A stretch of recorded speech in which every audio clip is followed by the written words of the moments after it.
Hello and welcome to Perspectives in Professional Psychology. I'm Dr. Lance Garrison, Dean of the College of Professional Psychology at the Chicago School. Join me as we explore the cutting-edge work of our faculty, alumni, and students across a diverse array of specialty within the fields of professional psychology. It's my pleasure to introduce Dr. Jerry Rodriguez-Menendez, our esteemed guest for episode 7 of Perspectives in Professional Psychology. Dr. Rodriguez-Menendez brings a wealth of experience across a wide variety of domains in education, administration, research, and consulting. He has a really diverse career that includes roles as a public school teacher, university professor, researcher, chancellor of a university, dean of colleges of professional psychology, clinical psychologist in private practice, and consultant, specializing in organizational leadership and professional and regional accreditation. Dr. Rodriguez-Menendez currently serves as the chair for the Master of Science in Clinical Psychopharmacology program at the Chicago School. Dr. Rodriguez-Menendez's academic journey began with a Master of Science in Visual Disabilities from Florida State University. He started his professional career as a special educator in Miami-Dade County, one of the largest school districts in the United States. And there he worked predominantly with low-income minority students with physical disabilities. Driven by a desire to find more effective ways to support his students, he pursued a doctoral degree in clinical psychology with a concentration in neuropsychology. His clinical training included an internship at the University of Miami Leonard M. Miller School of Medicine's teaching hospital, followed by a postdoctoral fellowship in pediatric neuropsychology. In 1996, he became a licensed psychologist in the state of Florida. Dr. Rodriguez-Menendez is a board-certified psychologist with the American Board of Professional Psychology, and he's also a fellow of the American Academy of Clinical Psychology. His extensive clinical experience includes holding physician privileges at Memorial Regional Hospital and Joe DiMaggio's Children's Hospital, both Level 1 neurosurgical trauma centers in Hollywood, Florida. Dr. Rodriguez-Menendez is bilingual and has contributed significantly to the field through his research, published both in English and Spanish. His research interests are broad and varied, encompassing psychopharmacology, neuropsychology, pediatric psychology, mindfulness practices, clinical supervision, competency-based assessment, and education. We are honored to have Dr. Rodriguez-Menendez with us today to share his insights and expertise. I'm sure you'll find my conversation with him as enjoyable as I did, so stay tuned. Well, hello, everyone. Welcome to Perspectives in Professional Psychology. I'm very excited to be joined today by Dr. Jerry Rodriguez-Menendez. Dr. Rodriguez-Menendez, welcome. Thank you, Lance. It's a real pleasure to be here and to speak with your viewers and listeners today about the art and science of leadership. Fantastic. Well, why don't we get started with you telling us a little bit about who you are, your background, your professional interests? Certainly. I am trained as a psychologist, and I've devoted the great majority of my career to that. But then there are different aspects of psychology. So I first began my career as an educator.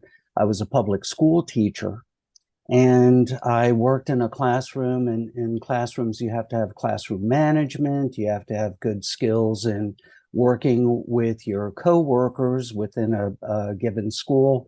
And then I progressed into psychology, trying to understand more about the human mind and how children learn. So I ended up becoming a pediatric neuropsychologist. And it just so happens that a very good friend of mine contacted me. He was my former clinical supervisor. And he said, "Hey, Jer, I need a study partner to learn psychopharmacology. So would you be my study partner?" And knowing how bright he was, I knew immediately that he had probably been declined already by 3 or 4 of his prior students to do so. But I went ahead and we forged a continuing relationship, and I then migrated toward the specialty of psychopharmacology. During that period, I had a variety of different leadership positions. This included being a neuropsychology coordinator for an APA accredited program, chancellor of a university in Miami with about 1,000 students, and then interim dean of psychology for a school of psychology, a dean of a college of psychology. And during all this time, I was just fascinated by human behavior and how difficult leadership is. My wife had been a vice president of academic affairs, and she had also been the CEO of a domestic violence shelter in a tri-county area. And she too had been perplexed by these issues of leadership. And so then we, would think about what really makes leadership, how can we make workplaces more healthy for individuals? And so then that led me into a specialty in consulting, which brings us here today.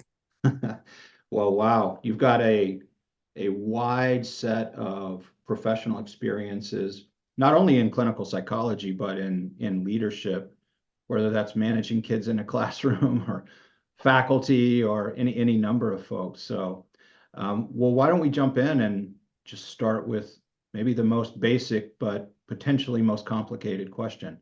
What is leadership? Well, you'll find invariably that there are tons of definition as to, what leadership is, but the lead word or root word is to lead, right? So how do we work with groups of people and lead groups of people to accomplish a given task is what the basic definition of leadership is. But there are many different styles of leadership. So there's command style leadership, which is very prevalent in the military. Then Cozy and Posner's probably have the best empirically based style of leadership when they talk about modeling the 5 exemplary practices. You have Daniel Goleman, who came up with emotional intelligence and 5 key skills for developing emotional intelligence. Carol Dweck is very well known in terms of mindset and having an open versus a closed mindset. Obviously, there's Dale Carnegie, John Maxwell, and then some, new thinkers in lines of leadership as well. But I would say that one of the key skills in leadership that is often overlooked is that leaders invariably are going to also be followers. And I would say that in order to be a good leader, one must first be a good follower and understand how to work with a team if one is to influence that team in reaching or attaining a given goal. As you know, there are individuals who are in hierarchical positions of leadership, and this is where a person has a designated position as a leader, and it could be the CEO of a corporation, or it could be an academic leader. But generally speaking, we are also followers at the same time. So we need to develop both of those key skill sets. Yeah. It's interesting, Dr. Rodriguez-Menendez. You listed off probably 6, 7, 8 different really well-known, well-established leadership models. And it made me think about how kind of pervasive the topic of leadership is. And you go into any Barnes and Noble or any library or jump onto Amazon and you type in books on leadership, and it's just page after page or shelf after shelf filled with books on leadership. So I think it's the idea of leadership and wanting to be a leader is something that is common to many, many people. But not everyone, you can talk to some people and they're like, well, I'm not really the leadership kind of person. I don't often take the lead, but developing leadership skills, I think, is important, even if in your own mind you don't see yourself as a leader. So could you talk about that, why it's important for people to develop leadership skills? Certainly, whether or not we realize it, we are all leaders. And so then I mentioned, being an elementary school teacher, where there I was leading a group of children. At the same time, we learn in social studies, just as a given example, that the family is the smallest community. So leadership begins with self-development. We lead ourselves in a certain area. And then secondly, we have families, and we often become the leader in a given family by the role that we adopt, whether that's a parental or a guardianship type of role. So we have leadership there as well. And then, as I mentioned, you also have influential leaders, persons who within, let's say, a job space, do not have a designated role as a leader, but nonetheless, they are very influential on their coworkers. So we're always exhibiting a form of leadership, whether or not we believe we are doing so or not. And so then consequently, it just behooves us to learn about healthy leadership strategies. Yeah, that's such an interesting perspective. You said something there that really struck me, and it was that leadership begins with leading yourself, right? And I think that a lot of times when people don't think about themselves as leaders, they forget that aspect of it, right? What we want out of life, we can't necessarily rely on other people to get us there. There's always a team, right? There's always a group of social relationships around us that facilitate, you know, positive or negative movement in our life. But ultimately, everyone is a leader because we have our own lives to lead. Many of us have families, and within our family, there's a role that we serve within that family, and that's an aspect of leadership. So leadership really does touch everyone at every level, whether it's the self or the family or um, kids we work with as teachers or as psychologists. There's certainly a leadership role there and a ton of responsibility that comes with that. So I like bringing that perspective to it. Everyone is a leader. And even if you don't think of yourself as a leader, maybe it's time to look in the mirror and say, you know what, I am a leader. First and foremost, I lead myself, I guide myself, I drive the direction of my life. I think that's an important perspective. Absolutely. In the same way that, when you read about a given company and you go to research that company, invariably one of the things that you will find is a mission. Mhm. You'll also typically find a vision and values for that company. Well, by the same token, we need to have a life mission and we need to identify what our life mission is. And this will evolve over time as we reach different points of the life cycle. But it's good to have a compass kind of in front of us, giving us some direction. That life vision as well is something that, it's difficult to plan for the next 5 years, but we can certainly plan for the next 3 and where we want to see our life headed during those next 3 years. So, that is a key aspect of our life. And then our values also become very important. And so, sometimes people find themselves fulfilling a role that is incongruent with whom they are. So, for example, as a psychologist working with attorneys, you know, being an attorney is a tough position because you're forced to defend individuals whom you might not wish to defend. And so then Abraham Lincoln, just historically, a lot of people forget that among the thousands of cases that Lincoln tried in Springfield, Lincoln actually represented a slave owner who had a runaway slave, and his position was to try to get back this person's property, if you will. And he argued on that, even though it was very much against who he was. More contemporarily, I can tell you, for example, working with an attorney who was representing companies for cases in mesothelioma. And this was a person who initially came because of a marital issue. And this is one of the things that we want to talk about, is how our leadership role impacts other dimensions of our life. And in his case, he came because of divorce. But as therapy progressed, we found that it was not the couple's issue that was really at the core. It's that he was representing a company where his role was to give individuals with mesothelioma the least amount of financial settlement possible. And this was very incongruent with who he was. And he found that he just needed to make a change if it was going to have a more beneficial effect on his overall life functioning.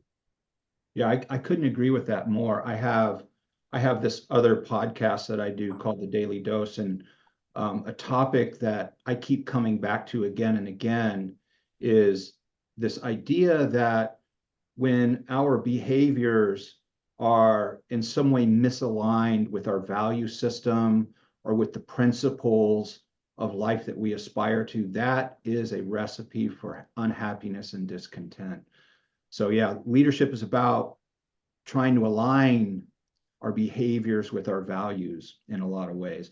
And I know, what's interesting too, kind of going back to the reference of all the different models of leadership and all of the books out there, I think what that speaks to is that being a good leader is not easy, right? If it were super easy, we would just kind of naturally fall into it. But we've got book after book and podcast and movies and all sorts of things, workshops, seminars that are just constantly running about how to be a good leader. So leadership is difficult. Could you talk a little bit about what you see as some of those difficulties are? What are some of the challenges of leadership that people experience? Sure, there are challenges that pertain specifically to a given position that have nothing to do with interpersonal dynamics. Let me give you an example. The first thing that a leader needs to know is, where is the company in terms of its current business cycle, so to speak? And so then there are four basic stages that a company can be in. The first one is is this a startup business? Okay, because it's going to take a lot of work to put in the necessary policies, procedures, to develop the infrastructure for a startup. So it's a very demanding position. Sometimes a leader falls into a situation that is very easy because it's just a matter of sustaining success. The company has known what it needs to do, it's solvent, profitable, and they just need to keep on doing what they're doing. Then there are companies that fall into a realignment position, meaning that they are mostly successful, but they realize that they must respond to changing environmental demands, economic conditions, and the like. And therefore, it calls for a realignment of that company's goals, their strategic direction. And then fourth, there's a turnaround situation. And I think that all leaders are, especially experienced leaders, they are knowledgeable about turnaround situations. This is a situation in which the company needs to do basically a 180 from where it's been. It's been declining in terms of its annual revenues, let's say. In the educational enterprise, you'll see a lot of student attrition occurring as well. So there are problems with retention. So how do we turn this situation around? It could be a financial aid challenge. It could be an accreditation challenge, many different challenges that can impact a company. Then there's the fact that companies just always need to be changing. One thing is a constant in life, and that's the need for change. You can't just continue doing what you've been doing. I think that the COVID-19 pandemic is a great example of this. And we derive a lot of what we know about leadership actually from the military. So, you know that the internet began in the military, strategic planning began in the military, and, you know, the idea of pest analyses for external assessment, SWOT analyses, all of these are, you know, derive their origin in the military. By the same token, there's a term that comes from the military called VUCA. VUCA stands for the V in VUCA stands for vulnerability. U stands for unpredictability. C stands for complexity, and A stands for ambiguity. So leaders find themselves in situations where they are vulnerable and the company is vulnerable, that are very unpredictable, that are very complex and very ambiguous. So that has nothing to do with the individual nor interpersonal style. Then you actually have the interpersonal dynamics that are going on as well. And as you said, you know, I don't think that there's anything more difficult than being a parent or you know, good conjugal partner. And at the same time, in terms of one's occupation, there's nothing more difficult than leading a group of people. People overall are very diverse. They have very different ways of doing things. People are complicated. You know, I know that a tiger, whether it's in India, whether that tiger is in Africa, Europe, in the United States, it's going to behave in a very predictable manner. People are very unpredictable. Yeah. And so then we, you know, as a group, people just don't think linearly, which is another aspect. As an example, Gallup typically does an annual or biannual poll, and they're looking internationally in terms of how committed are employees, how engaged are employees. And they basically found in international comparison certain similarities. For example, in the United States, and the US has one of the highest rates of employee engagement, only about 20% of employees are actively engaged, meaning that they buy into a given company's mission, what the vision is, what the values of that company are, and there's a good match between the individual and the company. So they are trying to make that company thrive, and they are very much vested in doing the best job that they can. On the other hand, you have individuals who are completely disengaged from a company. They're trying to make a livelihood. They're trying to kind of like get by, so to speak. They're not going to go above and beyond the call of duty, but you know, they're keeping the company afloat.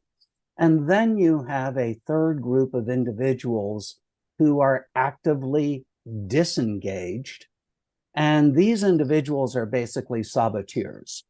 They are doing the best that they can to make sure that the company does not get ahead. Invariably, they're unhappy with the company, but they're also unhappy with themselves. Yeah. So this makes for leadership to be, you know, a very difficult proposition for any individual.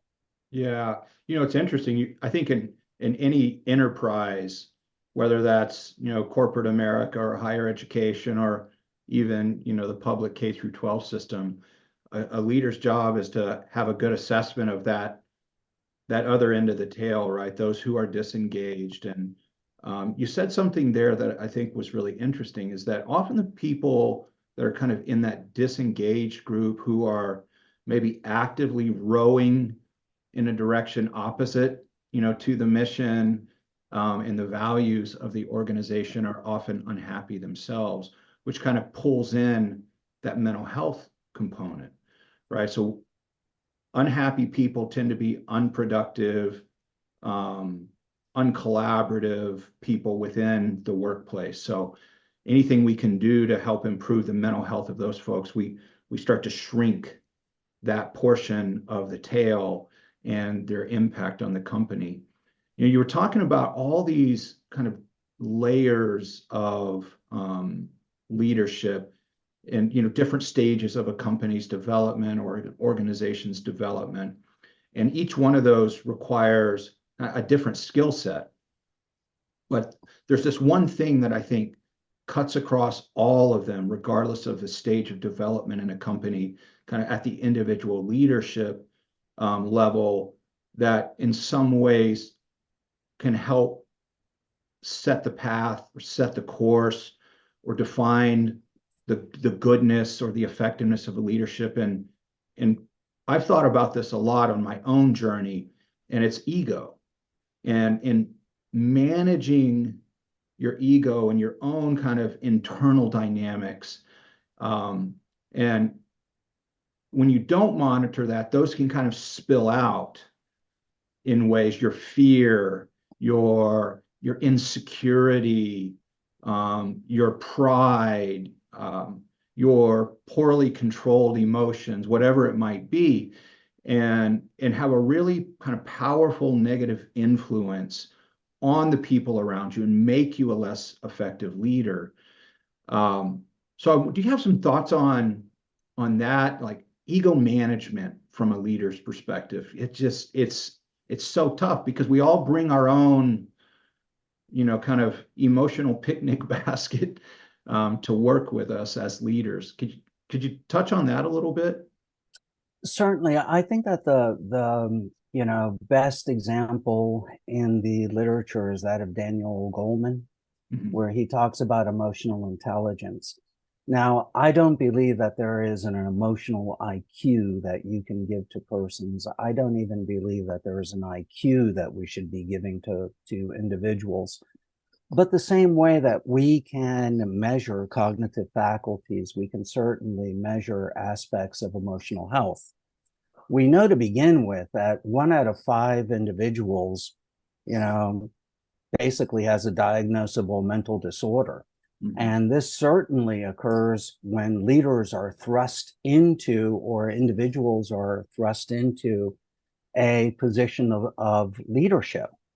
That person might have certain strengths, and we all know in education that the difference between having knowledge, you know, it's a different skill set than being able to convey knowledge to others or to communicate that knowledge to others. So a person who has knowledge doesn't necessarily mean that they're going to be a good teacher. Right. The same thing, you know, in the workplace, we tend to promote those individuals who have a good skill set in X, Y, or Z.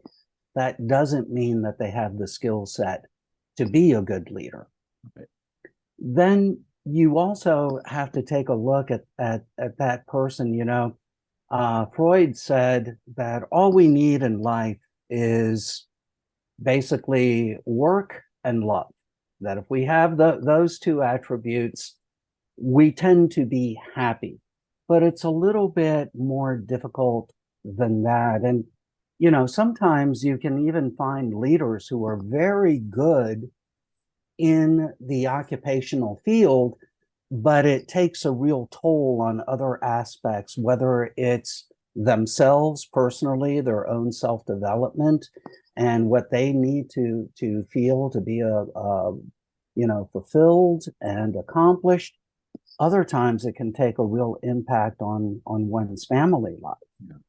You know, so there have been quite a few studies at this point. Probably one of the best well-known is the National Study on Lawyer Well-Being, which surveyed about 13,000 attorneys and found out that even though these attorneys were very successful in the workplace, the rates of depression and substance abuse were about 3 times that of the general population.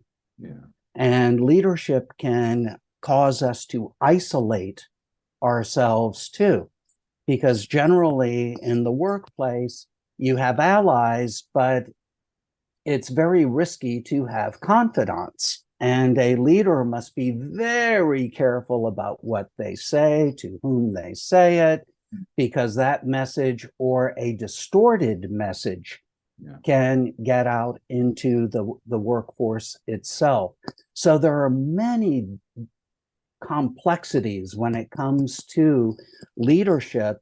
And we have to look, that's one of the reasons why it makes more sense to look at leadership from a three-dimensional perspective in the sense of self-development, family and occupational functioning, and then how do we function in the occupational workplace and how do we lead. In terms of key skills, then obviously Daniel Goleman talked about the need for us to be self-aware, the need to be able to regulate our emotions. There's a very common saying that Hans Selye, when he was asked to stress kill you, and he's the father of the stress response. And he said, no, it's not stress that kills you. It's our reaction to stress that can kill us. And so then for every event that occurs, we can't control that event. What we can control is our reaction to the event. And it's that balance between the event and our responsiveness or our reaction to the event that creates outcome. So we have to look at it in that sense as well. So emotional regulation is key. Awareness is key. Awareness is a basic key itself. And then that ability to place ourselves in the position of another. Empathy. And an understanding of where is, my supervisee coming from. Let me see if I can understand their phenomenological approach in life. And then social skills, right? How well can we communicate with others? And that understanding that people very much, the brain is, I hate to use the word hot-wired because it's a layperson's term, but so much of the brain's architecture, from the brainstem to other subcortical structures to the cerebral cortex itself, is invested in emotional regulation. And that's where that ego comes from, the id especially that you were referring to. But when we think of communication, communication is very recent in terms of language ability in Homo sapiens sapiens, right? So some think that language is only about 100,000 years old, might be older than that. So how did we communicate before we had language? It was largely through our emotions. It was through our gestures. It was through facial expressions. It was through grunting. So there's so much invested in emotion and wired for emotion in the brain that's why often it's those visceral impulses that take control over rational thought. Absolutely. As we talk about kind of the complexities of the psychological self-management of good leadership, I can't help but think that, and this is, it's not always true, but I think it's maybe more of a rule than an exception, that good leadership or success at work requires so much of an individual, can require so much of an individual, that it becomes inversely related to their personal health and well-being, their mental health, their physical health, their social health. Could you talk a little bit about that and the impact of leadership on a leader's health and well-being? Sure. I always like to say that leadership is more than a business skill, it's a life skill. And leadership begins with self-development. And when we go to a physician or we go to a psychologist, we typically hear about the biopsychosocial approach. Yeah. And so then there are 8 spheres that are basically interacting and that form the basis of one's self-development. And so then to begin with, we have biological wellness. And so then physical wellness is not necessarily wellness. Physical wellness is one element of wellness, but one can have great laboratory results. One can have no detectable illness based on a physical examination, but that doesn't necessarily mean that the person is well. Yeah. Okay, so we do have to look after our physical wellness. It is a key aspect of our self-development and how we feel about ourselves. You know, there's that saying, our health is our wealth, right? But then secondly, you have to look at cognitive wellness, our ability to maintain an openness to continue learning, because we know the last 20, 30 years of neuroscience have taught us about neuroplasticity and the importance of keeping an open mindset and continuing to learn. Learning is basically a neuroprotective factor. So we want to continue learning in that sense, and that's part of our cognitive wellness. Then we have that aspect that we were talking about earlier that is so rich, that is the emotional wellness. So we have that component as well. And often one that is neglected in psychotherapy is spiritual wellness that an individual has. So, you know, those first 4 factors are largely psychological in nature, where we have the biological, we have the cognitive, we have emotional wellness, but then we have to think about spiritual wellness as well. In terms of social factors, obviously social wellness in terms of, is our family harmonious? You know, and if you ask any individual, any employee or leader, why do you work? I can tell you I've asked this question hundreds of times with a variety of different leaders.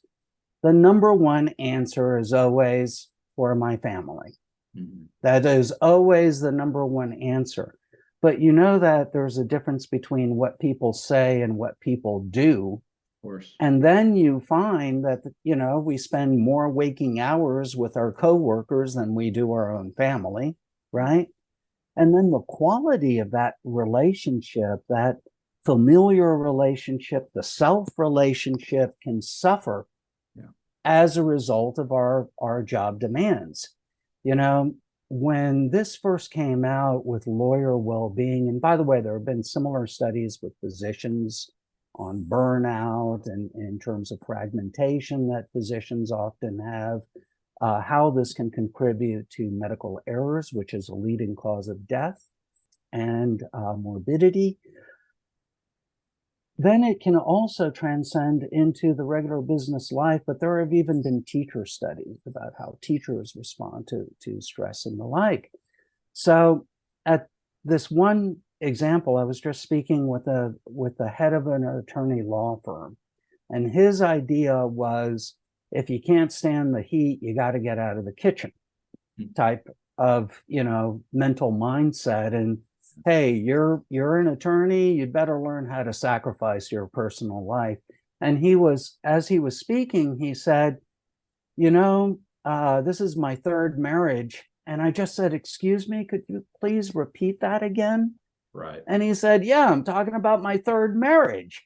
And so then he obviously didn't get the connect. He was missing that self-awareness component.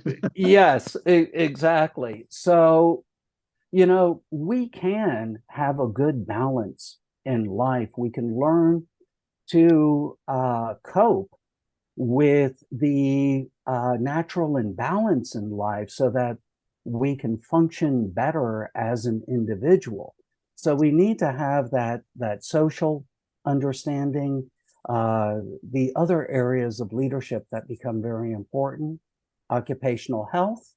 Do we, feel that this position is a good match for our skill set and our interests?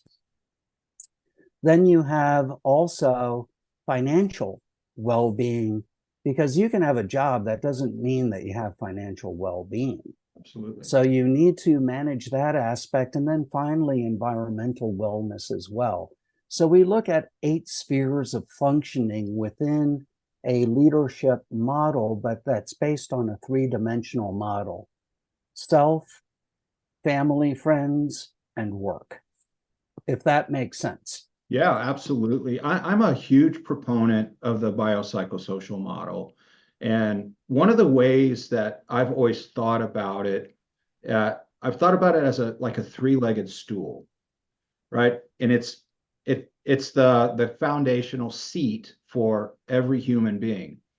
And when one aspect of that, whether it's biological, psychological, or social, starts to get neglected or degrade in some way, we don't always feel it, right? We can ignore that one leg of the stool for quite a while. But what we don't often perceive as that one leg is degrading is that we have to subtly shift our weight, and it creates stress and pressure on those other 2 legs. And over time, there's more and more pressure on one or both of those other legs of our kind of overall health, and that starts to degrade. So I see that you talk about how sometimes we can go to the physician and get a clean bill of health, right? The blood work looks good, blood pressure's fine, no Cholesterol, tachycardia. Yeah, it all looks pretty good. blood work, liver enzymes, the But it whole 9 yards. absolutely doesn't mean we're healthy, right? Because if we're struggling psychologically, if we're struggling socially, and the demands of the workplace are not being balanced in a way that allows us to maintain the integrity of all 3 legs of those stool over time, that'll start to show up in our biomarkers, right? Our physical health will deteriorate, it will degrade over time. Same thing with the social relationships. If you're putting everything into work, and you're in your head, you've told yourself, I'm doing this for my family. And that may very well feel true, it may be true, from an internal perspective, an internal context, but behaviorally it's misaligned. That's going to impact your family, that's going to impact your social relationships. And as those fall apart, so does your emotional and your physical health as well. So I think that you put it really, really beautifully there. You've got a good leader has to find a way to develop a keen awareness of that biopsychosocial model and take care of all 3 legs of that stool. I did a presentation to a group of small business owners several years ago on stress management for business owners. And one of them came up to me, and what I talk a lot about in this is kind of that you got to take care of your physical health, you got to eat well, you got to sleep well, you got to take care of your relationships, and had a whole bunch of kind of tips and things to do along those lines. And after the presentation, one of the business owners came up to me and he said, I've got a very successful business and I don't do any of the things that you talked about. Don't typically eat well. I don't sleep well. I probably, don't do enough to cultivate a healthy emotional life, but I'm doing well. I've got a family. I've got a successful business. Why on earth would I do any of the things that you're talking about? And I was stunned by that question. For whatever reason, I just assumed, oh, everyone wants to do this. This makes sense for everyone. It's just my bias. And I didn't really have a great answer for him, but I think that's the answer, right? Is that if you're not doing these things, you're not balancing your care of those 3 legs on the stool. and it's going to show up. And you're probably not, even from a business perspective, you're probably not functioning in an optimized way if you took care of your physical health, your mental health, and your social and spiritual health as well. That's thank you for sharing that. I think that's a great perspective, Dr. Rodriguez-Menendez. Well, Dr. Garrison, and if I may call you Lance, and please feel free to call me Jerry. You know, I think that your response was very, very rich. And I alluded earlier to what, you know, we've learned in the past 20 or 30 years from basic neuroscience.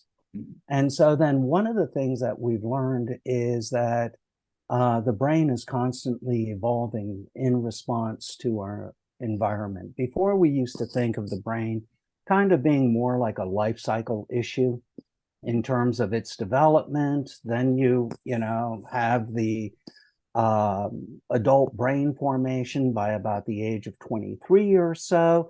And then over a period of time, there is a natural decline in neurological functioning and integrity. Well, what we've learned is that our environment is a key factor. And so then you'll hear about folks talking about epigenetics. Epigenetics in the sense of how our genes respond to the environment. And, you know, when you were talking before about, you know, getting, you know, higher elevations with regards to stress hormones, you know, fundamentally we're talking about CNS dysregulation. And we know that CNS dysregulation leads to excitotoxicity and leads to premature neurocellular death, especially neuronal death.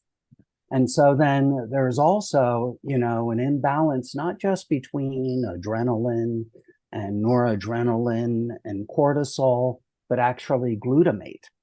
And you know that glutamate is a very excitatory neurotransmitter. So if our neurons are firing too much, it weakens the neurons over time. Like you were saying, if I'm focusing on being on two parts of that stool, something's going to take, you know, a hit, so to speak. There's a wonderful researcher by the name of Elizabeth Blackburn. And what Elizabeth Blackburn found, she won the Nobel Prize for discovering telomerase activity. So you know that we have 46 chromosomes, right? Well, those chromosomes, that they hold our DNA, they hold the ability for protein production in the body. Proteins are extremely important because they often function as enzymes, but then as well, they have what are called telomeres at the end of our chromosomes, because you know that our cells are naturally replicating through the process of mitosis. Okay, so the more our cells replicate, longer life. That makes a sense. So at the end of our chromosomes, there are these end caps, and they're referred to as telomeres. One of the things that Elizabeth Blackburn found was, depending upon our environment and how we manage environmental stressors, those telomeres become thicker, which is a neuroprotective factor, or thinner. So when we talk about the environment, you know, and we talk about things that can promote toxicity and neurotoxicity, the work environment is also plays a key role. Yes. So that's why we have to manage those. You know, we call them 3 dimensions. You call them 3 legs on the stool. It's all the same thing, though. We have to be able to manage our self-regulation, our response to the environment, how we are feeling, our emotional regulation. Then we have to be able to manage our families, our social life, and we have to be able to manage our work-life situation in such a way to promote optimal health. Yeah. And that's what we're referring to as wellness. It's a feeling that one is fulfilled, a feeling that one is perhaps not actualized, but heading toward self-actualization. And obviously, physical wellness is part of that. Yeah, and it kind of almost brings us full circle, right, to the key tenet of good leadership is leadership of the self first and foremost. And we've got to take responsibility as leaders of our life to shape the environment around us in ways that help maximize or optimize all of those dimensions. Absolutely. And I couldn't have said it better. Well, I know we've covered a lot of ground. I was wondering if you could maybe in closing share some resources for viewers that you think would be useful or good for them in terms of developing their own leadership skill set. Certainly, one resource that I would definitely recommend that, given that we have a College of Psychology, is the American Psychological Association's self-care guide. And that is easily accessible, and I can provide a copy of that particular resource to the viewers. Then you have also the AMA has taken a real strong position regarding leadership wellness as well. And so then they have the AMA's Wellness-Centered Leadership Playbook.